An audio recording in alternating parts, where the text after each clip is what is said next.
मानते हैं। आपके नज़र में रणवीर सिन्हा क्या था? बहुत सारे लोग बोलते हैं कि सब ऊपर से ऊपर जाता है, या चंद्रेश्वर प्रसाद जी हैं जो ऊपर से नीचे आ गए हैं। इन जदयू के नेता निरंजन केशव प्रिंस जी हैं, वो बोले हैं कि रणवीर सिन्हा है ना रणवीर सिन्हा जो है ना लालू यादव के पाला हुआ गुंडा था। आप कैसे देखते हैं, कैसा माहौल है? लेकिन एक चीज़ आप नहीं पूछे, जिस रास्ता से आए उसी रास्ता खराब है, एकदम रोडे नहीं है।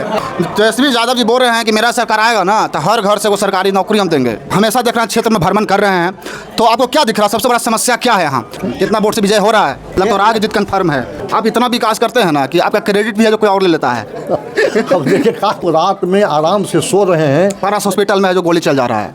नमस्कार, मेरा नाम चंदन कुमार है और आप टीवी रियल 10 देख रहे हैं। बिहार में विधानसभा चुनाव होने वाला है और तमाम नेताजी हैं जो प्रचार प्रसार में हैं, जो जुटे हुए हैं।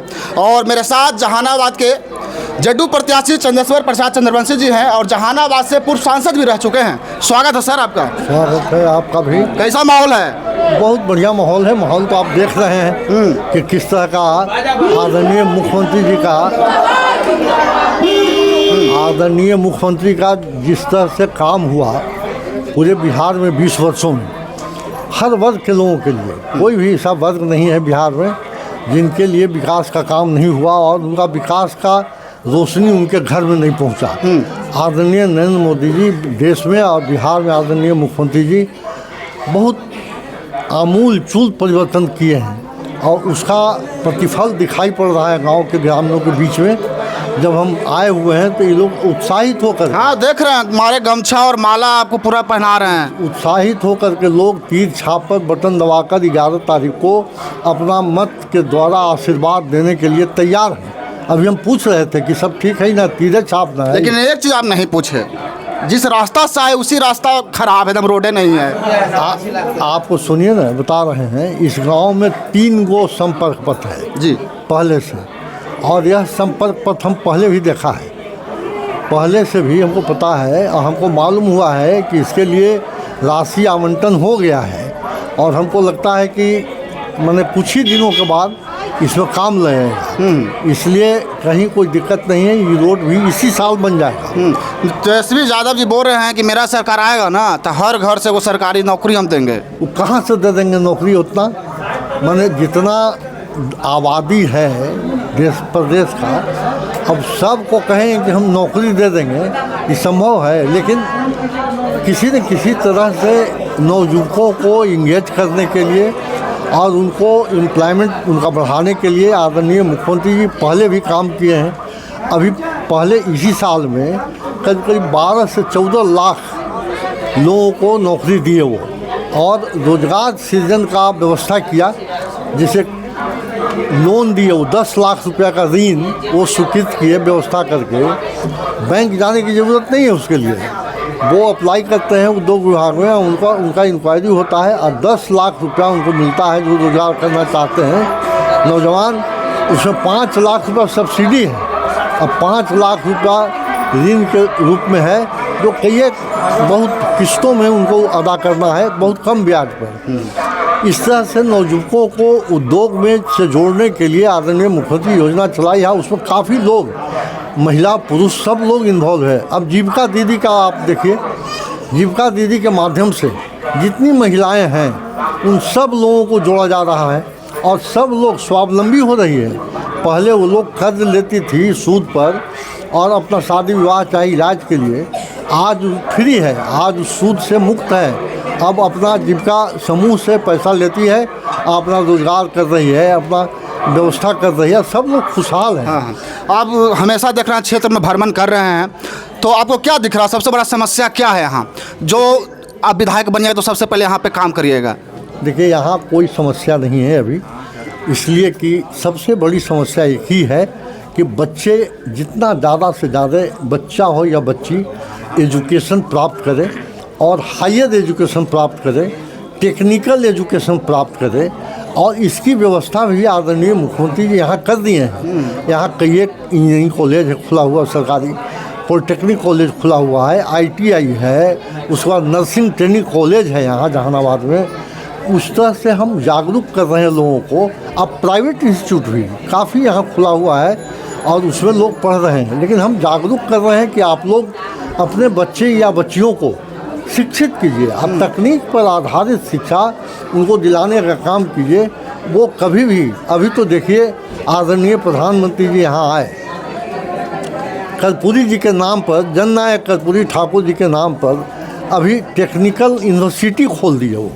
माने अब उसमें स्किल्ड होगा लोग, राज मिस्त्री, बढ़ी मिस्त्री, लोहार मिस्त्री, वो लोग दक्षता हासिल करेंगे, उनको सर्टिफिकेट मिलेगा यूनिवर्सिटी से, तो देश छोड़ दीजिए, विदेश में जा कर के वो लोग अर्जन करेंगे पैसा और खुशहाल होंगे। क्षेत्र में हम भी घूम रहे हैं, बहुत सारे लोग बोलते हैं कि सब ऊपर से ऊपर जाता है, या चंद्रेश्वर प्रसाद जी हैं जो ऊपर से नीचे आ गए हैं।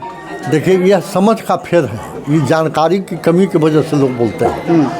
आपको एग्जाम्पल हम देंगे कि अभी आपको देश के नेता भी रहे और मंत्री भी रहे भारत सरकार में, रामकृपाल यादव जी कई एक बार एमपी रहे और मंत्री भी रहे, यहाँ भी एमएलए पहले रहे। आप फिर अभी दानापुर से एमएलए का चुनाव लड़ रहे हैं।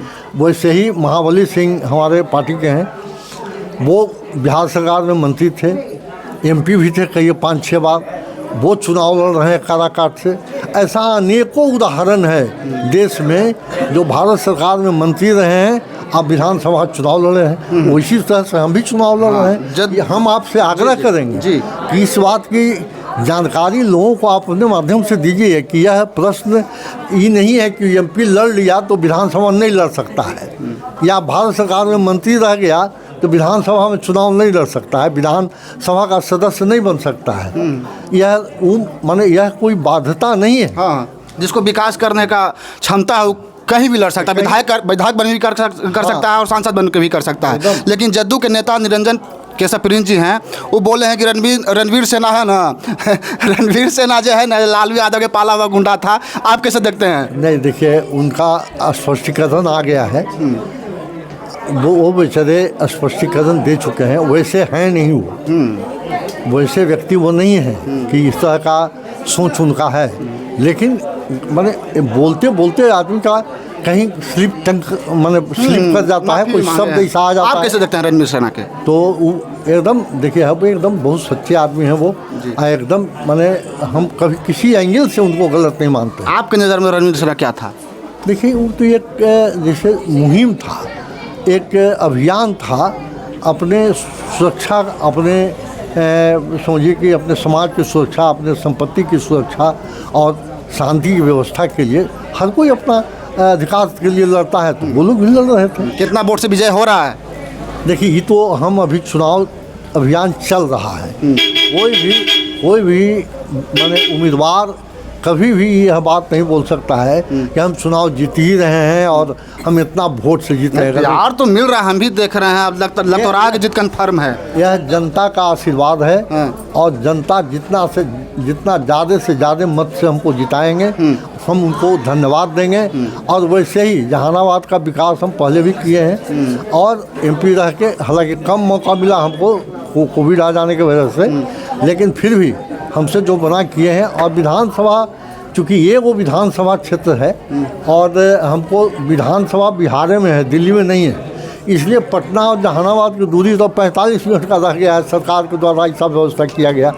तो हम अब जहानाबाद में ही रह करके जहानाबाद के समस्याओं को सुनेंगे, हर गांव में जाएंगे, सुनेंगे और सुन करके वहीं से उनके समस्या का समाधान करेंगे और उनके बीच में रहेंगे। आप इतना विकास करते हैं ना कि आपका क्रेडिट भी है जो कोई और ले लेता है। अब देखिए क्या कीजिएगा, मतलब कुछ लोगों के पास, विपक्ष के पास कोई मुद्दा है, कोई मुद्दा नहीं है। वो लोग सिर्फ अनर्गल आलाप कर रहे हैं और आरोप लगाने का सिवाय और दूसरा कुछ नहीं कर सकते। आदरणीय मुख्यमंत्री जी और देश के प्रधानमंत्री आदरणीय नरेंद्र मोदी जी देश का सम्मान बढ़ाए हैं और नीतीश कुमार जी बिहार में जिस गर्त में बिहार था, उस गर्त से बिहार को निकाल करके यहाँ शांति, विकास और अमन चैन का वातावरण किए हैं। स्कूल में पढ़ाई हो रही है, अस्पताल में दवाई मिल रहा है, लोग रात में आराम से सो रहे हैं। पारस हॉस्पिटल में है जो गोली चल जा रहा है। अब देखिए कोई भी हॉस्पिटल ऐसा नहीं है कि जहाँ भीड़ नहीं है पेशेंट का। पहले अस्पताल में कुत्ता रोता था, यह सब परिवर्तन है, ये तो दिखाई जनता को पड़ रहा है। चलिए कुछ और लोग हैं, पहचानते हैं जी, कौन है? हमारा चाचा हुए हैं। कौन है? चंद्रवंशी। कौन है? नेताजी हैं। कौन नाम है? चंद्रवंशी। इन्हीं को जिताना है। हाँ, इन्हीं को जिताना है। काहे इतना विश्वास काहे है? तीर को जिताना है, भविष्य को बनाना है। हाँ चलिए, इनको बोल रहे हैं कि इनको जिताएंगे तब मेरा भविष्य है जो ये बदलेंगे। बाकी आप लोग क्या सोचते हैं कमेंट करके बताइएगा। जय हिंद।